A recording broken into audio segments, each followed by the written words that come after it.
Kalvin, I'm so happy to see you. I've been so excited all day. I don't know why, I just get a vibe from you.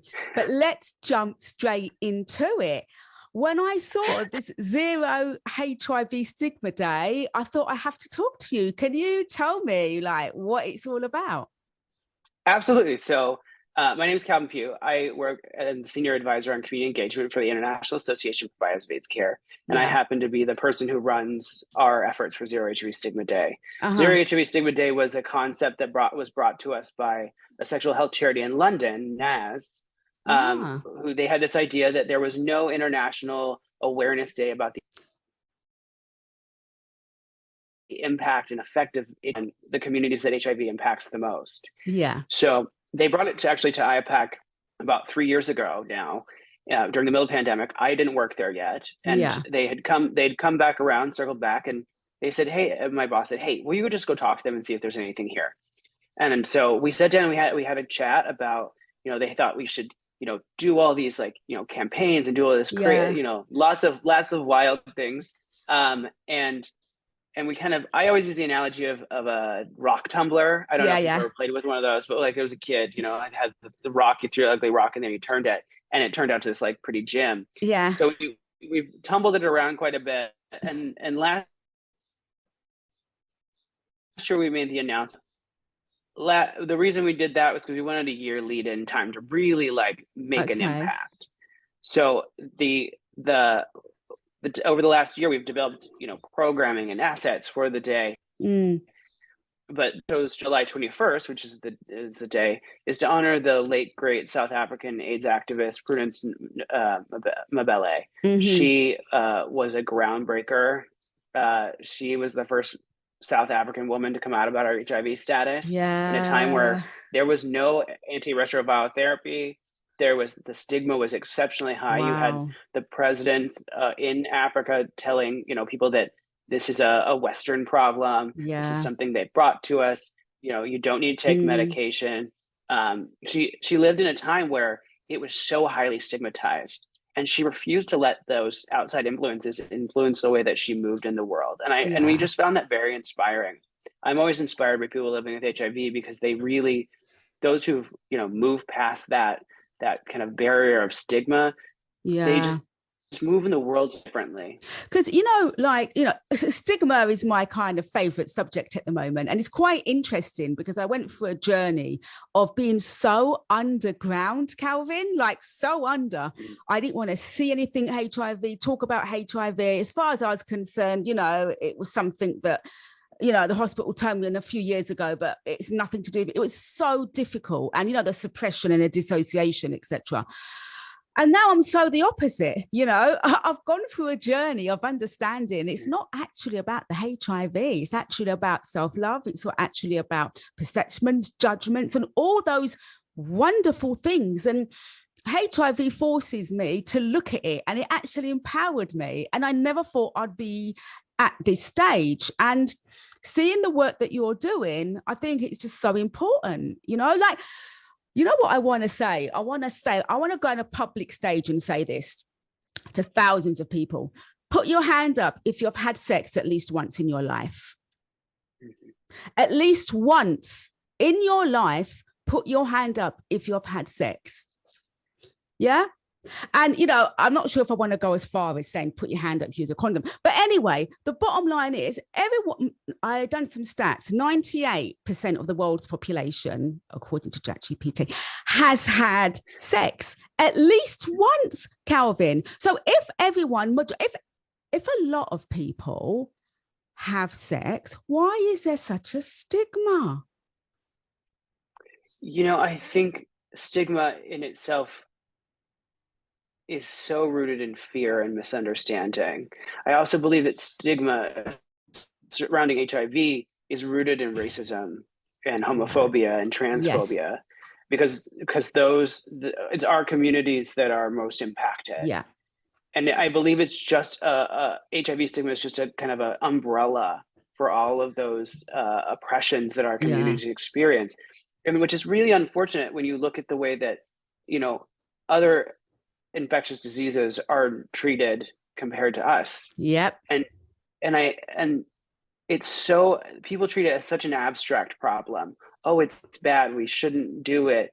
But no one really talks about like, what should we do when it's happening? I think you and I are in different places than a lot of people. I mean, 32 million people in the world are living with HIV. Yeah. And I mean, if you go on social media, there's a handful of, I mean, there's more than there used to be, but there is not that many people who are open about their status because they're afraid of that rejection. And that's understandable when, especially when you're in a community, when you're in communities that are already rejected by society, you know, it's hard to like accept another rejection. When I was first diagnosed, I went out with some friends and someone had heard a rumor about me. I think they'd probably seen me walk into the clinic and they'd walked up to my friends and said, oh, hey, you don't want to drink after that person.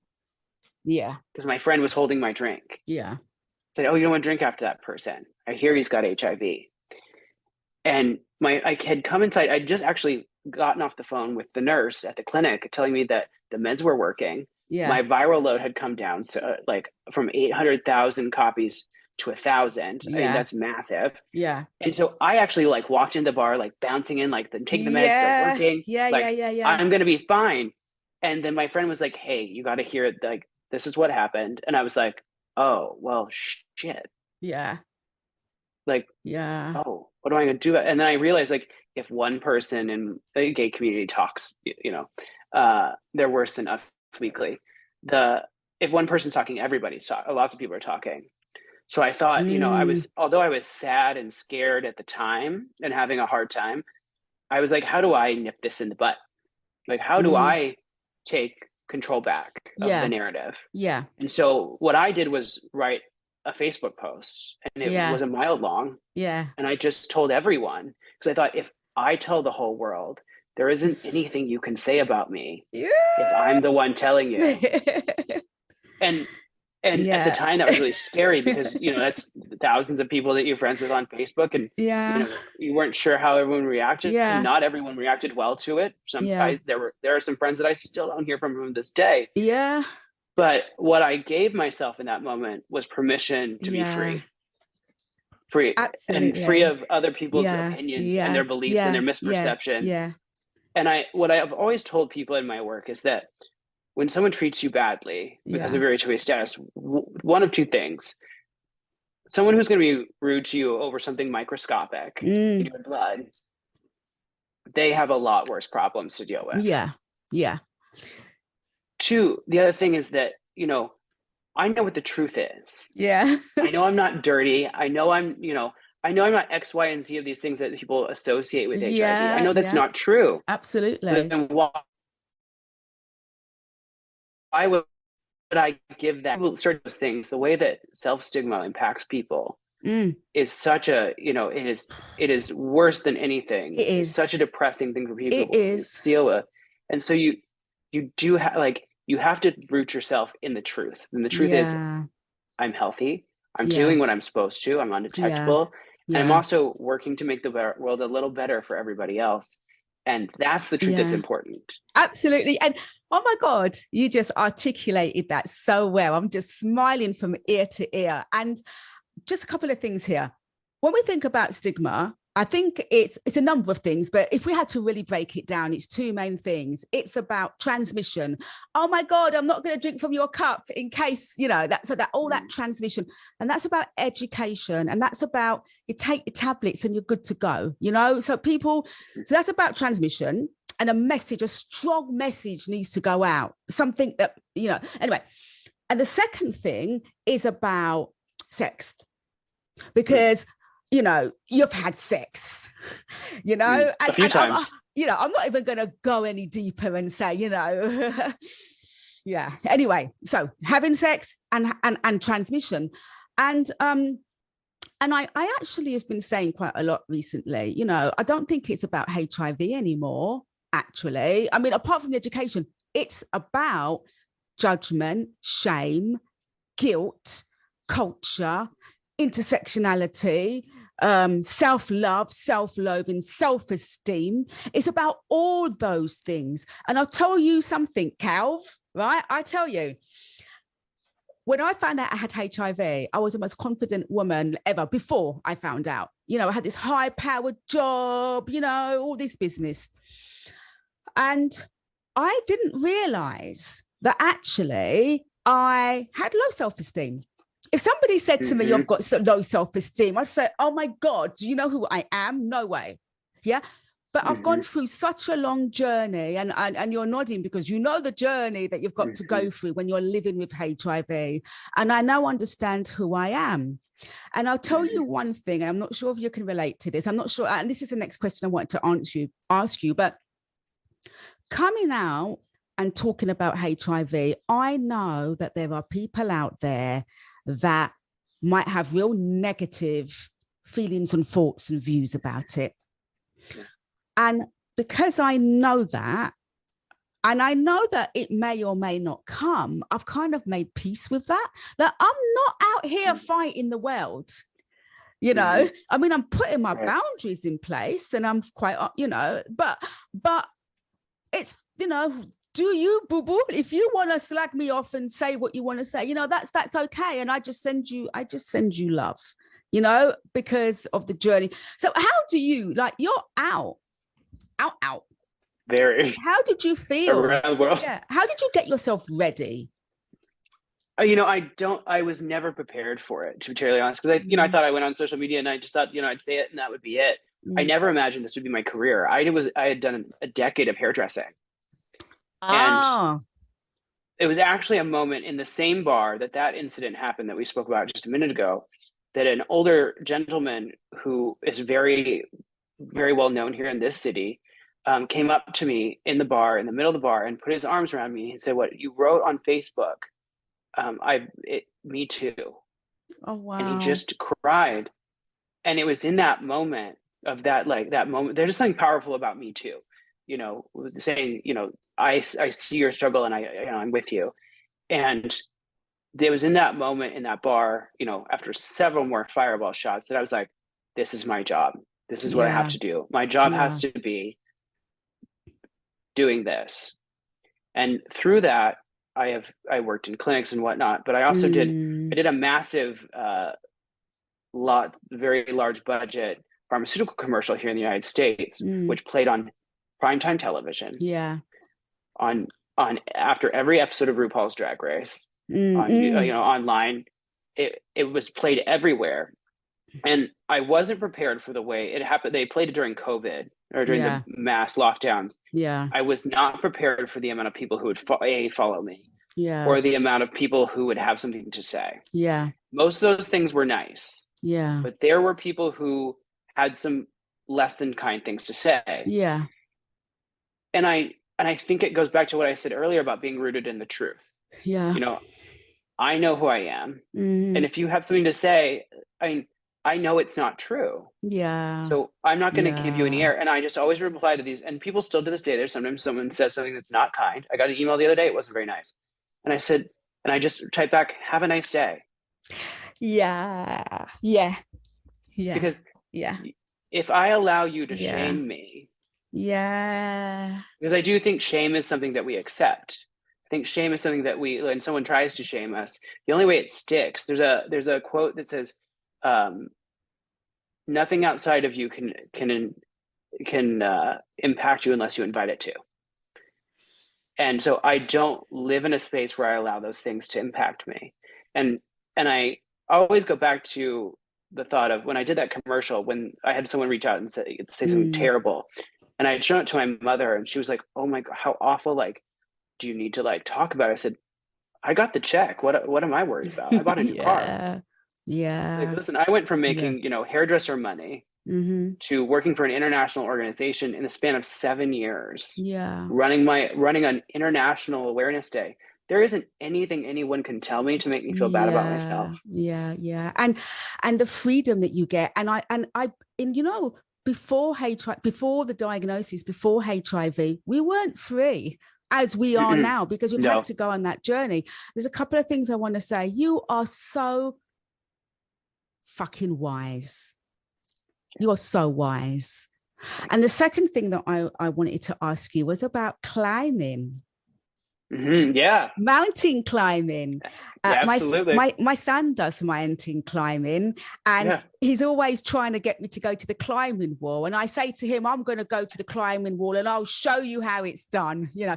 But I question him a lot about climbing. And I think it's quite, and he says it's quite a mindful thing, isn't it? Very. Yeah.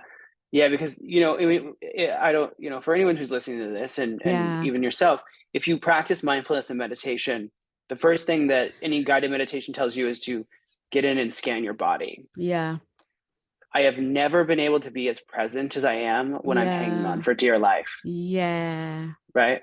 And Yeah. I got into climbing last year because I'd seen a documentary that I Yeah. thought, oh, that looks very scary. And I Yeah. don't know about you, but since my diagnosis and since being public about it, Yeah. I am more inclined to do scary things Yeah. Yeah. because Yeah. I see what the reward was of looking at fear, Yeah. and we can't be fearless people. It's just impossible. Yeah. But you Yeah. can look at fear and you can walk alongside it and choose to Yeah. continue either way. And so it was very scary. The first class I took, so scary because I'm afraid of heights. And so, Wow. oh, deathly afraid of heights.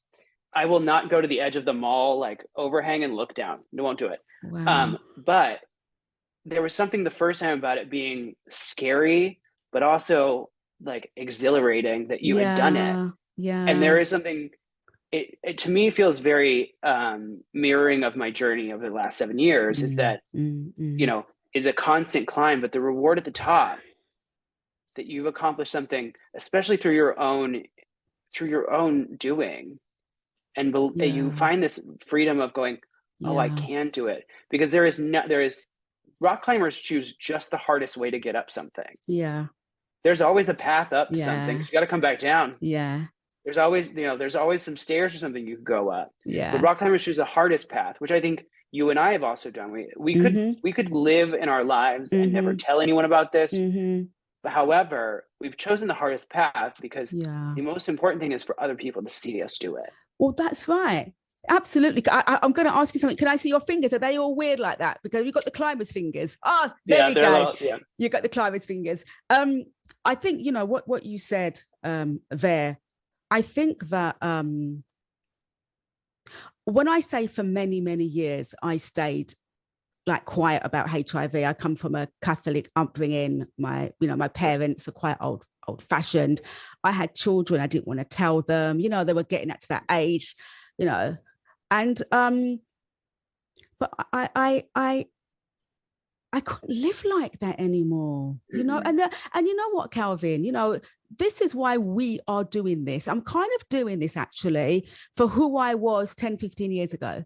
For that woman who was so frightened, that woman who lay on her sofa at home crying her eyes out alone because she felt so embarrassed to tell her mum, her sister, anybody, okay? And writing my will, making sure my will is in check because I thought I was going to die. And then getting used to it, but then feeling so ashamed of telling anybody and it felt like a death sentence at the time. And the person who I am now is so free. I'm not sure whatever word to use apart from freedom. And I think I agree. That's what HIV can do. And I just wanted to say we understand, you and I, that there are many people out there where the thought that, the consequences of talking or telling people about their HIV status can be quite threatening or dangerous. And I don't know. I kind of want people to, I'm just so happy you're doing this Zero Stigma Day. And I just want people to know that there are so many people out there that are so sad. Life is hard enough, isn't it? It's just hard enough finding somebody. That's hard enough. Finding a partner. It's hard enough dealing with work. It's hard enough dealing with your finances. It's hard enough dealing with all the shit that happened when you was a child. All that is hard enough. it's hard enough having to deal with, maybe addictions and all sorts of stuff. But then you've got HIV fucking V on top of all of that. So if anyone's listening, there are people out there and they are so sad because they're living with HIV amongst everything else. But it's not that bad. It's just, it's a thing. Yeah. And I think, I want to go back to something you said a little bit ago about how, you're doing this for that woman. I do it. I similarly think about, I'm doing it for that kid 7 years ago, but I actually think that I'm doing it now for like my youngest self, that inner kid who like didn't feel seen, didn't feel loved, didn't feel respected. Because I grew up, I live in Kansas, which is in the middle of the United States, which is already a homophobic piece of trash. I know. Most of the time.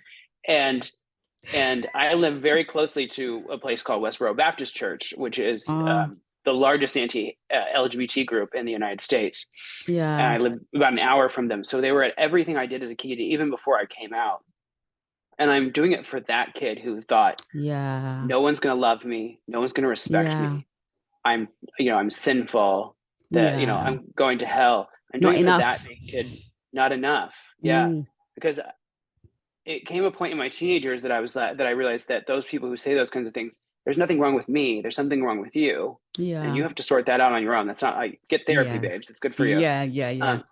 But I do think like at some point over this journey over the last couple of years, I've realized that I'm doing this for that little kid who needed to feel seen, who needed to feel like they belong. And what I would keep telling folks is, if you don't feel like you belong somewhere, create your own space. Yeah. Yeah. Oh, that's just so wonderful. And I just wanted to say as well that, I live between Romania and London. And in London, I felt a little bit more it's kind of easier. It's London. Oh, absolutely. London surpasses the rest of the world in anti-stigma projects. It does. But I'm in Romania and I live in a tiny little village where no one speaks English, and if I decided, and I'm the only Black person, I think, in the whole country. I'm exaggerating, but it's like spot that. But it probably feels that way. It does. So I kind of relate to the whole Kansas thing when you're sticking out like a sore thumb. And not only do I stick out like a sore thumb just because I'm a black person, plus I'm from England, and now I've got HIV. I had a choice not to say anything because it would have made my life easier. But I'm done not loving myself. I'm done hiding myself. I'm done doing that. I am here. The reason that I am doing this is not just for the woman who I was 10 plus years ago. It's for all those people out there, both people with HIV and the people who do not have HIV, to say that there is light. And there's so much light in the world if we just look for it. I think it's so hard today when we watch the news about all the things that happen. And it's hard not to go, what do we do? But there is light when we look for it. Yeah. And I think when people are sad and they're feeling low, but I think one thing that you said where you were talking about, not everybody can be open. It is actually very dangerous for a lot of people in a lot of places. It's a safety issue. There's still, people go to jail. In the United States, if you have sex and you don't disclose, or someone claims you didn't disclose because there's really no way to prove that unless you've saved a chat or something, you can go to prison. It's a what felony. What about you equals you? Well, that's what they're trying to enforce here in the United States. That is an argument to keep people out of people out of that. But the United States is I live here. It is a backward ass country sometimes. And so there are lots of states. I luckily live in a state that does not do that because it's wrong. But there are people, and it's particularly Black and brown folks, that those laws impact. So that's where, I always walk into a room and I go, listen, I've got a lot of privilege here. Right? I'm white, I'm a male, I'm cisgendered. I have a great job. I have a lot of privilege in this space. So what I try to do is not take up as much space, but create space, and because we don't need new tables. We need to build bigger ones. Where everybody has a seat at it. And that's what's important. and there needs to be space. And what I'm hoping from this campaign is that the people who do feel sad, those people who aren't safe to come out, who, or maybe don't want to come out, because not everybody needs to. I don't think everybody needs to be an advocate. I think being an advocate is very hard. It is a lot of heart work. And I go to therapy because it is a lot of mental health stuff. Oh yeah. But you know, I don't think everybody has to do that. But I'm hoping this campaign in July 21st is at least enough of a loud sounding board for folks. Yeah. They at least feel seen. They feel like, oh, I can get through tomorrow, because that's all we have to worry about. You know, we just gotta get through today. But you know, I hope that I hope that people feel that they can look and go, maybe there is light. Maybe there's a rainbow after the storm. So can I ask you, what happens after Zero Stigma Day? Is it just one day, or is there anything else? So this year's our inaugural year. So on Zero HIV Stigma Day, we're asking folks to use their socials to amplify the message. We chose a theme of human first, because it's the 75th anniversary of the Universal Declaration on Human Rights this year. And so in the thought that before you and I were living with HIV, we were human first. And that humanity matters. And I think especially now with all that's going on in the world, it's important for us to not only see the humanity in others, but embrace our own. And it felt like a very powerful way to start. So that day we're asking people to use their socials and tell them what being human first means to them. And then that day we'll also have a virtual premiere. We've filmed a documentary in six cities around the world of 6 individuals who are living with or affected by HIV that will premiere.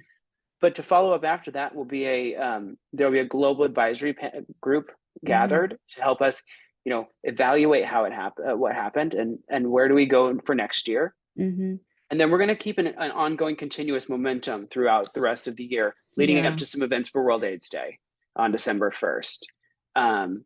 We've tried to sustain at least posting on socials throughout this time, throughout the year, but we're hoping to build more. We rebranded with these new logos and these new ideas, and so what really is going to happen is hopefully it begins a movement.